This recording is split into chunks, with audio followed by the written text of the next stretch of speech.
신학이 준비가 되지 않으면, 신학으로 준비가 되지 않으면 그것은 완성이 되지 못한다.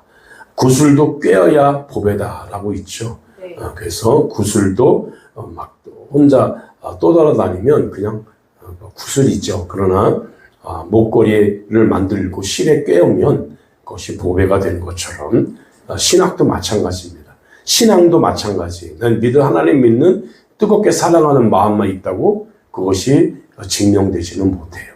그러면 내 신앙이, 하나님을 믿는 신앙이 신학이 되어야 되는 거예요.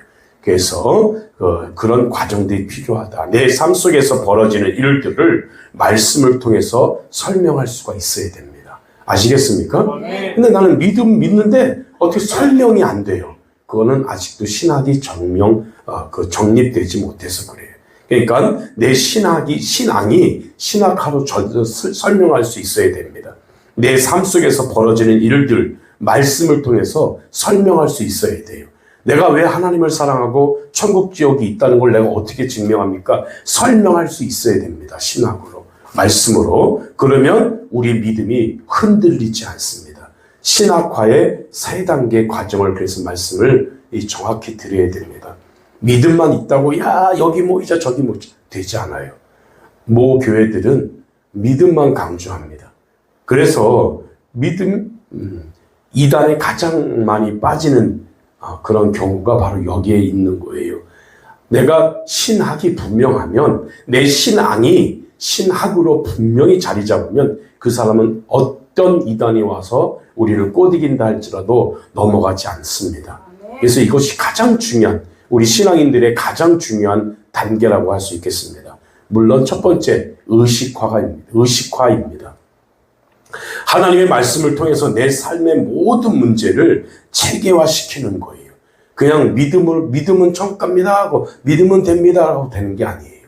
이제는 그 믿음이 신학화가 되어야 됩니다. 증명할 수 있어야 되는 거예요. 내 삶의 모든 문제를 체계화시키는 거예요. 의식화를 잘하기 위해서 하나님 말씀을 공부해야 됩니다. 웨스트민스터 신앙고백서 같은 것을 연구해야 됩니다. 여러분 한 번도 그런 거 잘 모르죠.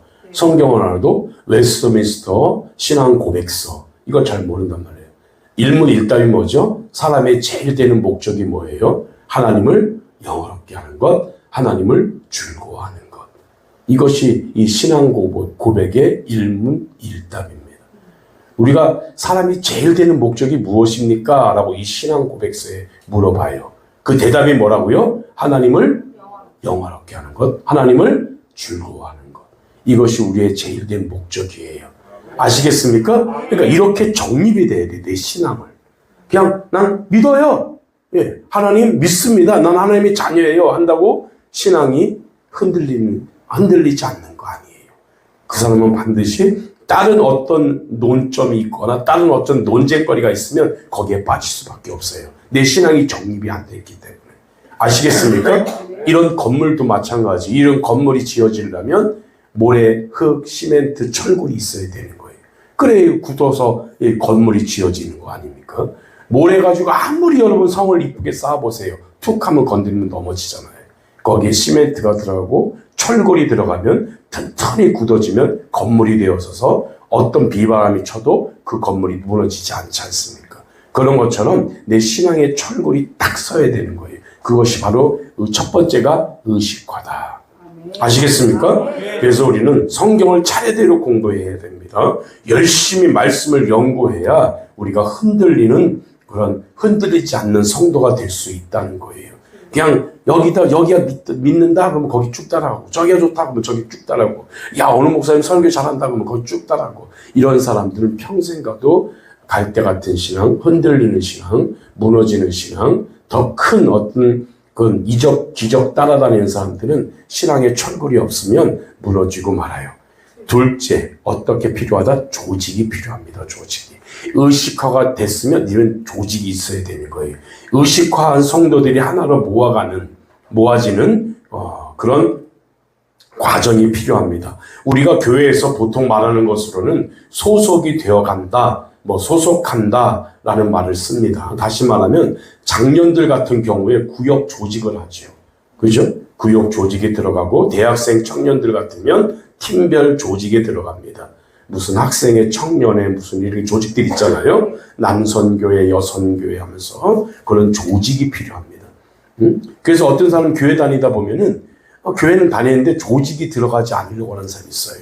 그렇잖아요? 큰 교회 그냥 저 뒤에 앉아있다가 예배만 드리고 가는 사람들. 그 교회 조직에 들어가지 않은 사람들을 신앙생활 제대로 못하는 사람들이다. 내가 하나님 믿는 믿음이 의식이 되어 있다면 이제는 조직에 들어가야 되는 거예요. 그래서 더 튼튼해지는 믿음이 되셔야 됩니다. 그래서 조직에 들어가서 믿음의 동료들과 함께 신앙생활을 하는 것이 바로 이 조직화다라는 거예요. 이 조직화 과정이 없이 예배 한번 드리는 것으로 끝나면 절대로 그 사람은 믿음이 흔들릴 수밖에 없다. 아시겠습니까? 힘이 될 수 없어요. 보통 말씀만 증거하는 전통적인 교회는 의식화 과정까지는 잘 되어 있어요. 성도들이 하나님 확실히 난 믿습니다 하지만 조직이 안 돼 있으면 그 교회는 무너집니다. 조직이 있어야 되는 거예요. 아시겠죠? 학생들은 학생들 조직이 있고 청년들은 청년들 조직이 있고 아무리 성도가 없어도 그 남전교회가 있어야 되고 여선교회가 있어야 되고 청년 학생이 있어야 되고 주일학교가 있어야 되고 조직이 돼야 됩니다. 그래 그 교회는 튼튼한 교회가 되는 거예요. 다음에 제자 훈련 시키거나 구역 조직이 잘 된 교회들은 조직화까지는 잘 되어 있습니다. 그런데 여기서 머무르면 안 되고 그 다음에 세 번째 단계가 필요합니다. 의식도 잘 되어 있어요. 조직도 잘 되어 있어요. 그러나 세 번째가 없으면 안 된다. 세 번째까지가 중요하다. 따라합시다. 동원화. 동원화가 되어야 됩니다. 지금 젊은이들이 사회에서 많이 쓰는 단어가 있습니다. 모빌라이제이션이라는 말인데 이 단어는 동원이라는 단어입니다. 동원. 무슨 뭐요? 동원. 모빌라이제이션이라고 동원. 이란 말은 우리가 쉽게 쓰는 말로서 파송이라는 단어입니다. 뭐라고요? 선교사를 파송할 때 모빌라이제이션이라고 합니다. 파송한다. 민족과 역사의 현장에 하나님의 일꾼들을 투입시키는 것. 이 동원화의 과정이 꼭 필요합니다. 조직화는 되어 있어요. 의식화도 되어 있어요. 그러나 선교하지가 않고 선교사를 파송하지 않는 교회는 안 된다는 거예요. 그래서 이렇게 동원화가 필요합니다. 모빌라이제이션. 조직화가 잘 되어 있다 하더라도 현장에 나가지 않으면 역사할 수 없어요. 아시겠습니까? 아무리 부뚜막에 소금이 많이 있다 할지라도 국에 그 소금을 넣지 않으면 소금이 짠맛을 낼 수가 없잖아요. 소금은 맛을 내는 그런 일들도 하잖아요. 썩은 것을 부패를 방지시키는 그 역할도 소금이 하지 않습니까? 그러나 소금이 그대로 있으면 아무 소용이 없어요. 부패를 방지할 때 소금을 친다든지 국이 싱거울 때 소금을 넣는다든지 그럴 때 소금의 위력이 있는 것처럼 조직화가 이루어졌으면 내가 소금이라면 이제는 모빌라이제이션, 파송되어져야 된다. 동원되어져야 된다. 아시겠습니까? 국에 집어넣지 않으면 짠맛을 낼 수가 없어요.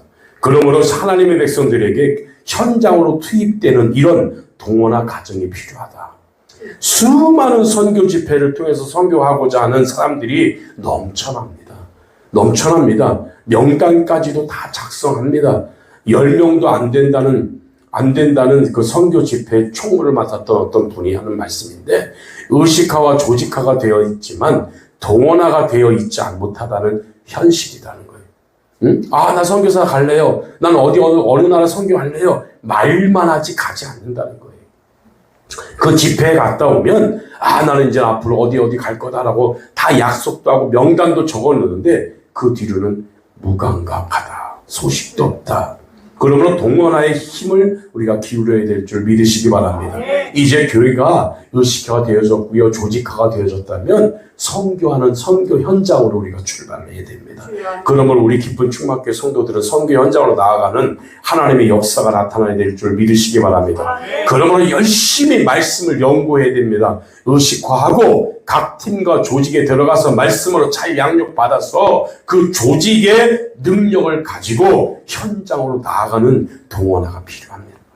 그래야 하나님의 교회가 아, 이제 교회 역할을 감당하는구나 라는 거예요. 이런 세 가지 단계를 온전히 이루게 된다면 지옥의 대문을 뒤흔들고 민족의 역사를 뒤바꾸고 수많은 사람들을 하나님께로 이끌 수 있는 역사가 일어날 수 있는 줄 믿으시기 바랍니다.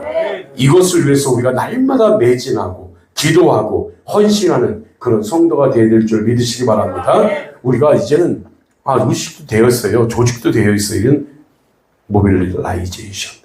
동원하자. 파송하자. 내가 못 가면 선교사라도 파송하자. 아니면 내가 가자. 이런 선교적 의무가 감당이 되어지는 우리 이쁜 총망교회가 되기를 바랍니다. 다 물질도 있고 뭐도 있고 다 되어지는데 선교하지 않으면 안 돼요. 교회의 목적이 뭡니까? 선교입니다. 교회가 세워진 목적이 뭐예요? 선교입니다. 우리 주님 이 땅에 오셔서 고통받으시고 부활하셔서 천국 가실 때 뭐라고 말씀하셨습니까? 너희는 가서 만민에게 복음을 뭐하라? 전하라. 가서 내 제자가 되라. 라고 하셨죠. 거기까지 가야 우리 교회가 교회다운 사명을 감당하는 거예요. 그냥 교회에서만 외친다고 주여만 부러진다고 되는 게 아니에요. 이제는 은혜들을 받았어요. 능력도 받았어요. 이젠 조직도 이루었습니다. 이제 어떻게 해야 돼? 동원아가 돼야 돼. 나가야 돼. 선교해야 돼요. 아셨습니까? 그래서 선교를 많이 하는 교회는 하나님이 그 교회는 끝까지 책임져 주신다. 아시겠습니까? 그래서 나는 여러 가지 부족한 게 너무 많아서 선교하기 힘들 것 같다. 그러면 선교사를 지원해야 돼. 선교하는 선교사를 지원하고 선교 거기에 우리가 선교금도 해주고 이렇게 파송되어 있는 선교사를 지원해 주는 것도 같은 선교의 복을 받는 거예요. 그런 것처럼 우리가 앞으로 우리 교회는 선교적 교회로 새롭게 태어났으면 좋겠습니다. 그런 교회가 되었으면 좋겠어요. 이제는 의식화, 조직화, 동원화가 되어서 우리 기쁜 충만교회가 새로워지고 거듭나는 그런 교회가 되게 되려고 다 같이 시간 통성으로 잠깐 기도하겠습니다. 주의 한번 부르고 통성 기도합니다. 주여!